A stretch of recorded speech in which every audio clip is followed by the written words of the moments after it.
8 სექტემბერს ნეპალის დედაქალაქ კატმანდუში 10,000-ობით ადამიანმა საპროტესტო აქცია გამართა მას შემდეგ, რაც ქვეყნის ხელისუფლებამ სოციალური მედია პლატფორმების Facebook-ის, X-ისა და YouTube-ის დაბლოკვა გადაწყვიტა.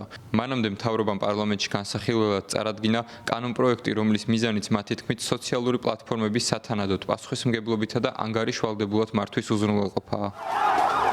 კანონპროექტს მალევე გამოუჩნდნენ კრიტიკოსები, მათი აზრით მთავრობას ოპონენტებზე პოლიტიკური შურისძიება სურს. კანონპროექტი კი ცენზურის ერთგვარი ინსტრუმენტია, რომლის საშუალებითაც ონლაინ რეჟიმში პროტესტს ვეღარავინ გამოხატავს.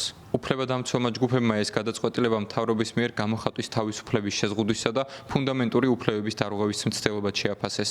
მომიტინგეები ქვეყნის პარლამენტის შენობის ალყაში მოქცევას შეეცადნენ.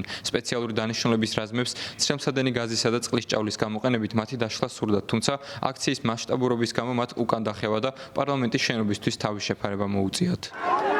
8 სექტემბრის საღამოს მთავრობამ ქალაქის ძირითად ნაწილებში კომენდანტის საათი გამოაცხადა. მთავრობის თქმით, ნეპალში ფართოდ გამოყენებულ დაახლოებით 20-მდე სოციალურ პლატფორმას არაერთხელ ეცნობა ქვეყანაში ოფიციალურად დარეგისტრირების ვალდებულების შესახებ, თუმცა ზოგიერთმა არ გაიარა, რის გამოც გასულ კვირას ეს სოციალური ქსელები დაბლოკეს. ქვეყანაში შეფერხების გარეშე მუშაობს TikTok-ი, Viber-ი და კიდევ რამდენიმე პლატფორმა, რომლებმაც რეგისტრაცია წარმატებით გაიარეს.